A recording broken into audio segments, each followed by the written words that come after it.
Bore da a chroeso i'n gwasanaeth y bore yma. Ar y taflen mae yna un gamgymeriad. Ar dydd Mercher y Lludw bydd y Cymun Bendigaid ar 6 y gloch, dim 5. Felly 6 y gloch bydd Cymun Bendigaid ar gan. Ac wrth gwrs un am hanner awr wedi 12 hefyd. Ac heno bydd hwyrolweddu yn weddio dros Judy Walton, oedd yn aelod o'r cynulleidfa a bu farw Judy mis diwetha, dwi'n meddwl. Felly, da ni'n just cofio Judy yn hwyrolweddu pnawn yma. Mae gen i neges oddi wrth esgob Enlli. Efallai bod rhai ohonoch wedi gweld eitemau newyddion am yr eglwys gadeiriol yn y dyddiau diwetha, ac rwyf am eich sicr nad oes angen poeni'n ormodol. Fodd bynnag, os oes gan unrhyw gwestiynau neu bryderon, siaradwch â mi os gwelwch yn dda. Felly, siaradwch ar esgob, dim fi. Ond, ac mae David yma heddiw hefyd. Dychafwch yr arglwydd ein Duw, yn grymwch yn ei fynydd sanctaidd. Sanctaidd yw'r arglwydd ein Duw.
Yn enw'r Tad a'r Mab a'r Ysbryd Glân. Amen. Gras a thangnefedd a fo gyda chwi. Dychafwch yr arglwydd ein Duw, Ymgrymwch yn ei fynydd sanctaidd. Sanctaidd yw'r arglwydd ein Duw. Gan gynnull i ddathlu'r Cymun Bendigaid gogoniant i Dduw, yn baratown gan gyffesu ein pechodau. Ni sy'n methu a gweld a llwysiad calon Duw mewn creiad, cymuned a chymydog. Ni sy'n methu a dilyn Crist yn ein calonnau mewn gweddi, devotion a chariad allblyg. Ni, ymhell, y dygir ein calonnau i goflau Duw drwy aer, sagrafen a gras. Dad Nefel, yr ydym wedi pechu ar feddwl, gair a gweithred, a heb wneud yr hyn a ddylem. Mae'n wir ddrwg gennym, ac yr ydym o ddifrif yn edi farhau, mwyn dy fab Iesu Grist a fu farw drosom. Mae ddeia ein i'r cwbl heibio, ac arwain ni yn ei ffordd ef, i gerdded fel plant y goleuni. Amen. Yr holl alluog Dduw sy'n maddau i bawb sy'n wir edifeiriol, a drigar haw wrthych. A chryddhau o bechod, eich cadarnhau mewn daioni, a'ch cadw yn y bywyd tragwyddol, trwy Iesu Grist ein harglwydd. Amen.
Gweddiwn.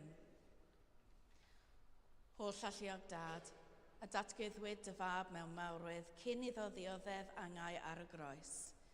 Dyrwyn ni ras i ganfod ei ogoniant, fel y cawn ein cryfhau i ddioddef gydag ef, a newid o ogoniant i ogoniant, i fod yn debyg iddo ef, sy'n fyw ac yn ternasu gyda thi, yn undod yr ysbryd glân, yn un Duw, yn awr a hyd byth.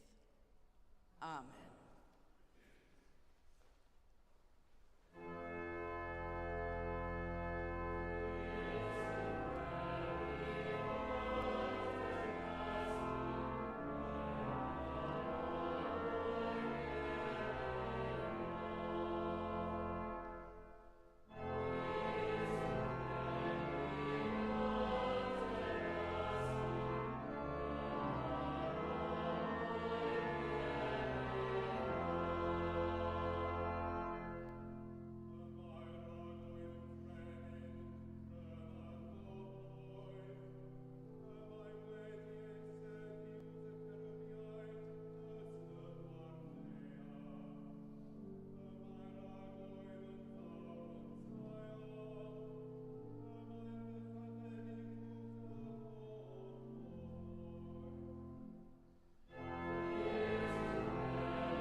darlleniad o lyfr Exodus. Yn y dyddiau hynny, pan ddaeth Moses i lawr o fynydd Sinai gyda 2 lech y dystiolaeth yn ei law, ni wyddai fod croen ei wyneb yn disgleirio ar ôl iddo siarad â Duw. Pan welodd Aaron a holl bobl Israel fod croen wyneb Moses yn disgleirio, roedd arnynt ofn dod yn agos ato.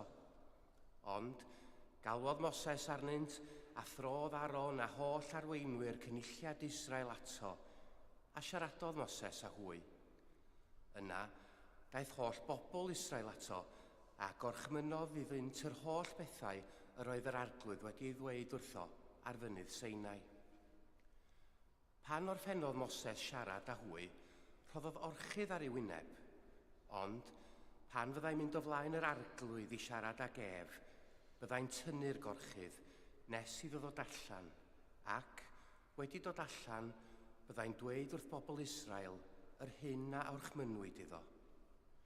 A phan welant hwy fod croen ei wyneb yn disgleirio, byddai Moses yn rhoi'r gorchydd yn ôl ar ei wyneb, nes y byddai'n mynd i mewn eto i siarad â Duw. Clywch air bywyd i'n byd. Diolch am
Yr arglwydd a fo gyda chwi.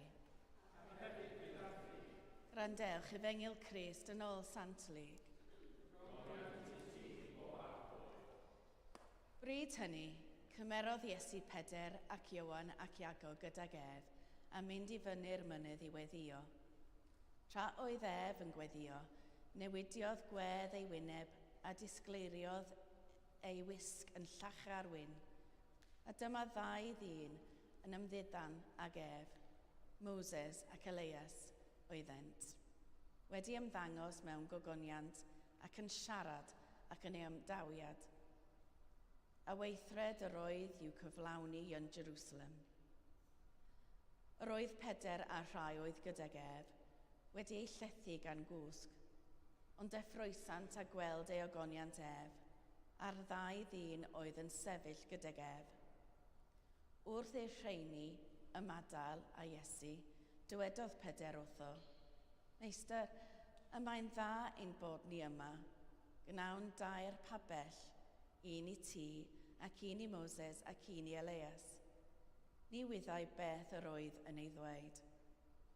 Tra oedd yn dweud hyn, daeth cwmwl a chysgodi drostynt, a chudiodd ofn ynddynt wrth iddynt fynd i mewn i'r cwmwl.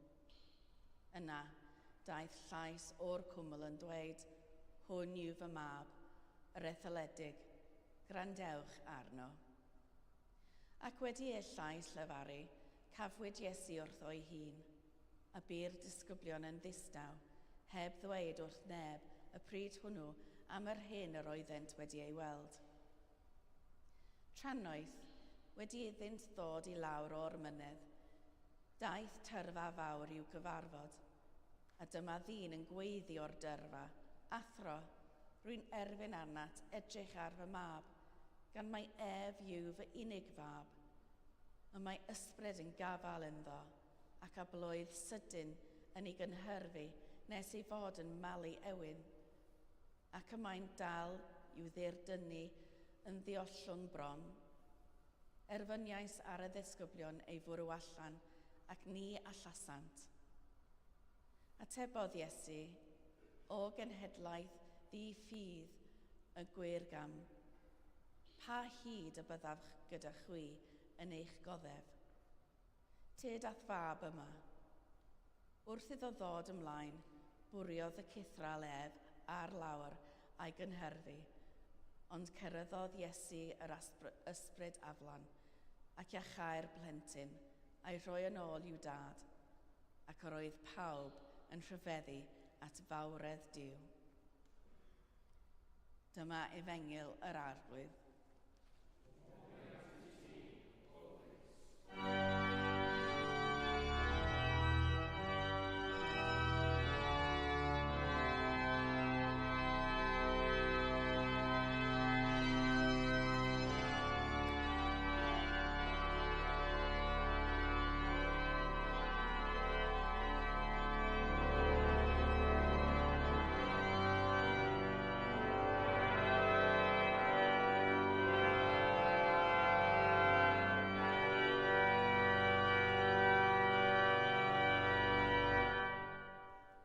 Yn enw'r Tad a'r Mab a'r Ysbryd Glân. Amen. Yn gyntaf bore yma, dwi am sôn am Dewi Sant. Rydym yn dathlu ar y cyntaf a Fawrth, a ddoe oedd hynny. Dim fedrwn ni'n pasio heb ddeud rhywbeth amdano. Pwy yw e? Cenhadwr Cristnogol? Dyna be oedd o. A fe yw Sant Cymru. A rydym yn cael galwad i amddiffyn y trysorau a adelodd Duw yn ein gofal. O pwy trysorau? Ein hiaith, ein cenedl a'n crefydd. Ac mae'n bwysig i gofio hyn. Yn ble gafodd ei eni a pa bryd, troes neb yn rhy sicr ar hynny. Tua'r flwyddyn 500, yn lle Dyfed neu Ceredigion, mab i non a wir i Caradog Brenin Ceredigion. Fe gafodd ei wneud yn esgormyniw. Fe farwodd ar y cyntaf Fawrth yn 589 ac mae wedi'i gladdu yn Tŷ Ddewi. Ond bore yma, mae'r efengyl yn sôn am gweddnewidiad. Ond dwi am siarad am brydferthwch. Meddyliwch pwy brydferthwch da chi wedi ei brofi yn ddiweddar. Dwi ddim yn sôn am brydferthwch preifat, a fel mae pobl yn edrach ar y tu allan. Yn wir, dwi'n gofyn am adegau a sefyllfa lle da chi yn profi a cyfrannogi prydferthwch, dim gyda eich gada, na eich meddwl, ond gyda'ch calon. Dwi yn siarad am pam mae prydferthwch yn ein cyfarfod ni, a da ni yn ei adnabod ac yn agos atwydd, dim fel pwrpas, bo fel rhywun sydd llawer gwell na ni. Da ni'n gafael yn sôn gyda prydferthwch, ac mae yn newid ein bywydau am byth. Mae y prydferthwch hwn dwi'n siarad amdan, dio ddim yn gallu cael ei ddiffinio. Fedwch chi mond ei gyfarfod a'i dimlo. Yn wir, mae yn fwy na gall geiriau ei ddisgrifio. Rhan aml, mae'n cael ei enwi gyda dagrau. Dwi'n siŵr bod ni wedi teimlo ar adegau yn ein bywyd, pan mae prydferthwch yn eiliad yn llenwi eich gada gyda dagra. A'r unig beth allwch chi ddweud, mae mor berffaith. Mae hyn yn anodd i egluro, ond o rhaid na i drio rhoi anreifftiau i chi. Dwi'n cofio yn bersonol sut o'n i'n teimlo pan es gyfarfod ein mab am y tro cyntaf. Wedi mabwysadwy y mab yda ni. Wedyn oedd o'n 4 mis pan athyn ni i gyfarfod. To gen i ddim syniad beth i ddisgwyl, ond dwi'n cofio teimlo y cariad mawr o wylod fy nghalon. A mi oedd yn dod drostau, a dwi'n siŵr bod sawl yma heddiw wedi cael y teimlad hwnnw. O'r diwrnod cyntaf, mae mam neu dad yn gallu clywed ei plentyn yn crio. Mae yna bond yna, ac fydd yna am byth. Wrth gwrs, mae yna fwy na beth o'n i'n weld, yn ei glywed neu yn ei dwtsiad. Mi oedd yn wedi fy ngorchuddio mewn prydferthwch. Ychydig yn ôl es i weld fy nhad ac roedd yn byr wael. Mi oedd yr eneth yn edrych ar ei ôl, 20 oed oedd hi, ac oedd hi'n aros efo fo yn disgwyl i'r meddygion ffonio nôl. Bod ti mor ifanc, o'n i'n gweld ei bod hi'n bryderus iawn ac yn trio peidio ei ddangos. Ond, pan ddoth y galwad ffôn, roedd yn broffesiynol iawn yn atab ei cwestiynau yn gywir a chlir. Mewn ychydig roedd yr ambulans yna gyda'r paramedics yn gweithio arno. Roedden yn edrych ar hi a'r paramedics, a roedden yn gweld yn eich gadan nhw y prydferthwch o fod eisiau rhoi y gorau i dad. Mi fu o bron i ni ei golli fo, ond mi gafodd y gorau, bod oedd eistedd mewn ambulans am 6 awr a hanner tu allan i ysbyty Gwynedd, mi gath o'r gorau. A'r newyddion da ydy, mae o nôl yn y cartref ac yn lot gwell i be oedd o. Mae'r storiau fel hyn yn digwydd yn aml. Dim jyst i fi, ond i ni gyd. Da ni gyd yn deffro bob dydd i ryw brydferthwch yn ein bywyd. Sut allai fod yn rhyw ffordd arall? Wrth fod un o'r enwau dwyfol, enw am Dduw, yw yr un prydferthwch. Ac mae'n dangos i ni yn aml. Mae sanctaidd ysgythol yn dweud wrthym bod y creawdwr wedi edrych ar yr holl gread ac wedi datgan i fod yn dda iawn. Ond ydych chi'n gwybod bod y gair Hebraeg i dda yn golygu prydferthwch? Ac mae yna ddywediad, ein bod wedi ein creu fel delwedd a thebygrwydd i'r un prydferth. Dyna dwi'n ei feddwl. Da ni wedi ein creu i brydferthwch. Da ni fyw gyda llygaid i brydferthwch. Da ni weld ein gilydd a phawb arall i brydferthwch. Mae llygaid i brydferthwch yn ein agor ni i bresenoldeb a gweddnewid Duw ym mhob person yn ein bywyd, ac yn ein byd mae prydferthwch yn cysylltu gyda ein gwir hunan. Wel, dyna beth ddigwyddodd i Pedr, Ioan a Iago. Fe narin nhw aros yn ddeffro. Mi welon nhw Iesu yn ei ogoniant. Oedd ganddynt lygad i'r prydferthwch. Fe narin nhw ddeffro i'r prydferthwch. A oedd wedi bod o'i blaen nhw. Roedd y prydferthwch yma ddim yn newydd, ond roedd y ffaith bod nhw wedi ei weld o yn. Roedd gan Luc ddim eglurhad sut oedd hyn wedi digwydd, ond roedd wedi digwydd, fedra neb ddeud pam, ond cadw yn ddistaw nath Pedr, Ioan a Iago. Efallai bod doethineb yn y distawrwydd. Mae gweddnewidiad yn un o'r storiau mwyaf, storiau dop mynydd. Mae nhw yn gallu bod yn anodd eu gwylio. Storiau mae rhywun yn trio rhoi eglurhad i. Da ni yn cau ein llygaid a chysgu i'r prydferthwch. Mae Duw yn ddo ac o'n cwmpas. Mae ei distawrydd yn gofyn i ni i adael i'r stori fod yn stori toes dim rhaid cael eglurhad i. Dim ond i gael ei brofi. Toes dim angen ei ddeallt, dim ond ei fyw.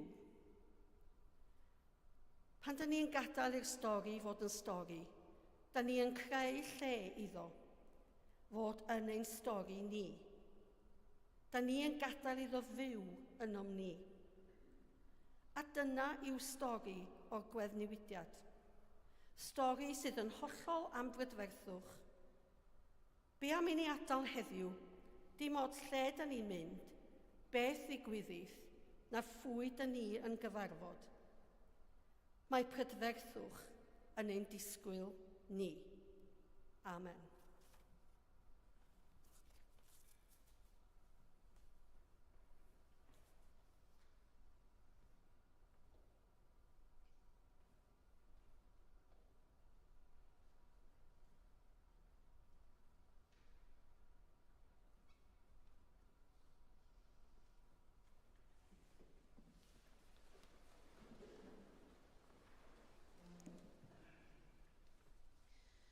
Ar y cyd, gadewch i ni gadarnhau ein ffydd.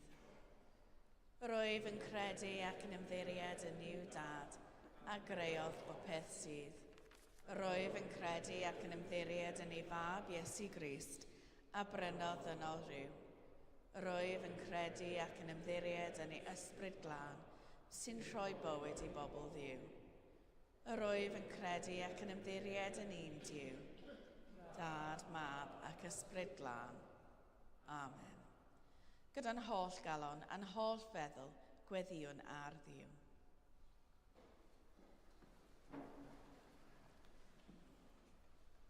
Gadewch i ni weddio ar y tad, a ddatguddiodd ei agoniant trwy ei fab. Gweddiwn y bydd yr eglwys sy'n dwyn dy ddelw di ger bron y byd yn cael ei newid o ogoniant i ogoniant, wrth i'r deugnas di ddynesu.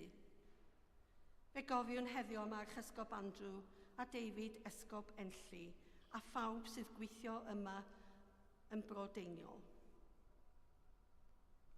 Gwnaed y bobl yn weinidogion teilwng o gyfoeth yr Efengil. Arglwydd yn dy drigaredd, gwrando ein gweddi. Dyroi i'r byd olwg ar dy ogoniant.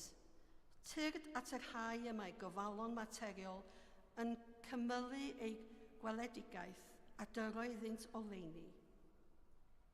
Arglwydd yn dy drigaredd, gwrando ein gweddi.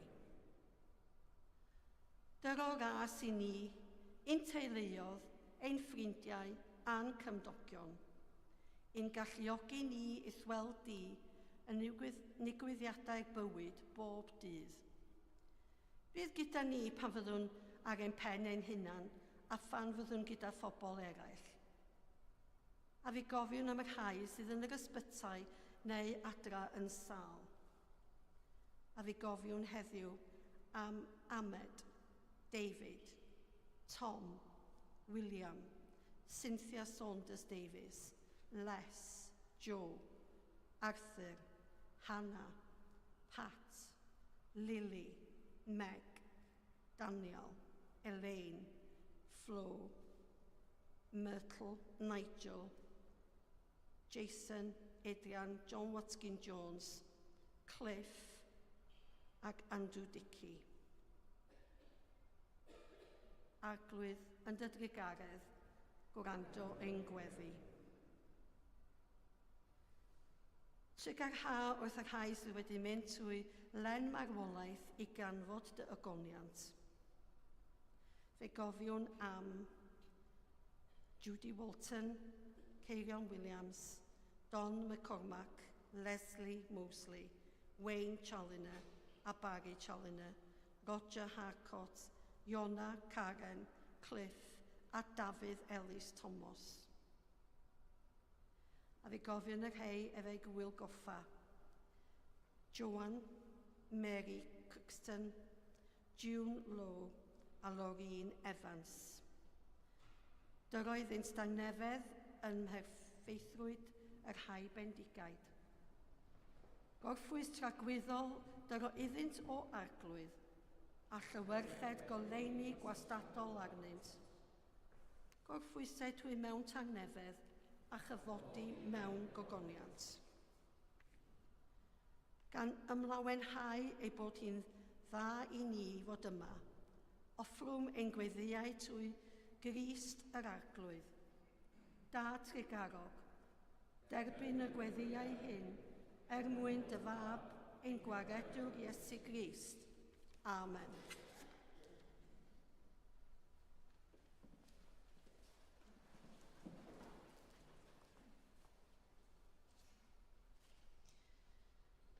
Y mae Crist, tywysog tangnefedd, yn dymchwel y muriau sydd ein gwahanu oddi wrth ein gilydd. Galwodd Duw ni i fyw mewn tangnefedd. Tangnefedd yr Arglwydd a fo gyda chwi bob amser. Rhannwn arwydd o tangnefedd. Tangnefedd?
Dathlwn gyda'n gilydd roddion a gras Duw. Cymerwn y bara hwn, cymerwn y gwyn hwn, yw ddilyn y siampl Crist, ac i fyddhau yw ychymyn. Yr Arglwydd a fo gyda chwi. Dychefwch eich calonau. Diolch i'r Arglwydd ein Duw. Iawn yn wir, ein dyletswydd a'n llawenydd bob amser ac ym mhob lle yw diolch i ti, Dad Sanctaidd, holl alluog a buddiwiol ddiw, trwy Iesu Grist ein Arglwydd. Gan mae yw ein hyffeiriad mawr, yn ryddhawdd o'n pechodau, ac yn gnaeth o'n ofeiriadau frenhinol, yn dywasanaethu di, ein Duw a'n Tad. Felly gyda llu'r angylion, a holl gwmpain i'r nef, gyhoedden ogoniant dy enw, ac ymuno a hwy, yn ei hemyn di-derfyn o fawl.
Pob moliant a diolch i ti, y gwir a'r biwi o ddiw, creuo'r pob peth roddo'r bywyd. Lluniais ni a dy ddelo dy hun, ond yr ydw ni wedi difwyno ddelo honno a syrthio'n bryn o thogoniant. Roedd yn ddiolch i ti am anfon dy fab i rannu ein bywyd ni, fe hildiais di farwolaeth fel y cael byd ei achub, a'i atgyfodi oddi wrth y meirw fel y bywyd ni fyw yn ddywedd ac yn sei yn omninnau. Sancteiddia a ysbryd, y bara hwn a'r gwyn hwn, dyroddion i ni, fel y bont i ni yn gorff a gwaed ein iachawdwr Iesu Grist. Yn nos y brydychwyd ef, cymerodd fara, ac wedi rhoi diolch fe'i torodd a'i rhoi i'w ddisgyblion gan ddweud, cymerwch, yw tewch, hwn yw fy nghorff a roddau drosoch, gnewch hyn cof amdana.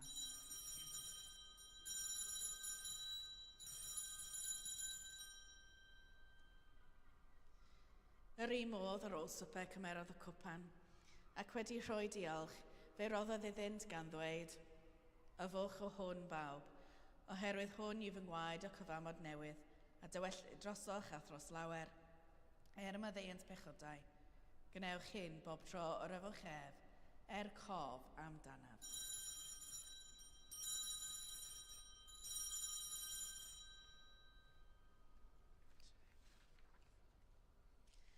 Gyhoedden ddirgeledd y ffydd. Bu farw Crist.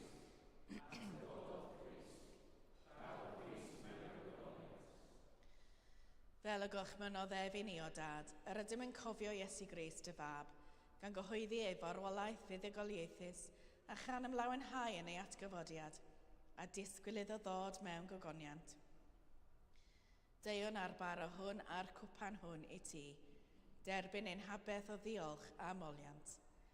Adfer ac adfwyad y holl bobl. Adnewyddon ni a phawb y gweddi yn trostynt a thras a thfendith nefol, a derbyn ni yn y diwedd gyda'r holl saint, i'r llawenydd di-derbyn hwnnw, a addawyd i ni gan dy fab, ein harglwydd Iesu Grist. Trwy ddywef, gydag ef yn ddywef, yn un dod yr ysbryd glân, iddo ti dad holl alluog, yw pob yn rhydedd a gogoniant, yn oes oesoedd. Amen.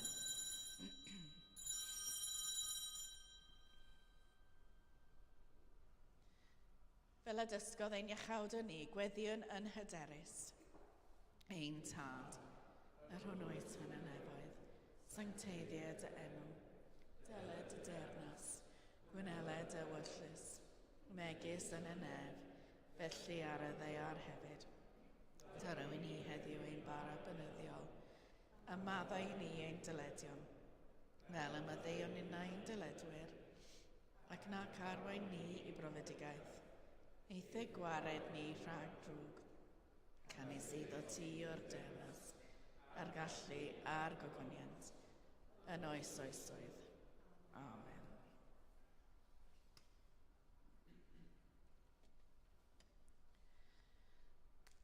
Yr ydym yn torri'r bara hwn I rhannu yng nghorff Crist, yn un ein llawer, un corff ydym, gan ein bod ni oll yn rhannu'r un bara.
Iesu yw oen Diw sy'n dwyn ymaith bechod er byd, gwyn ei byd a rhai a elwir I swper.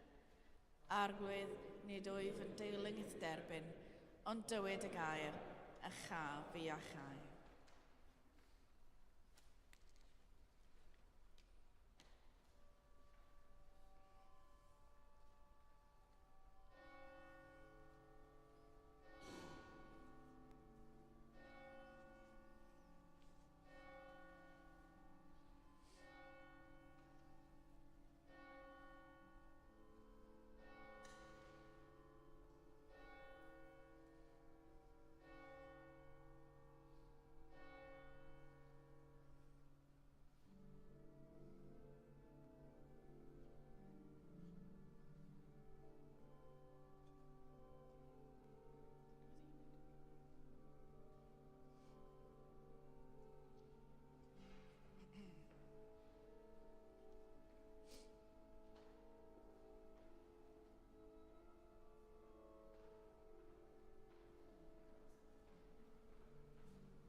Diolchwch i'r arglwydd oherwydd graslon yw ef. Ei gareth.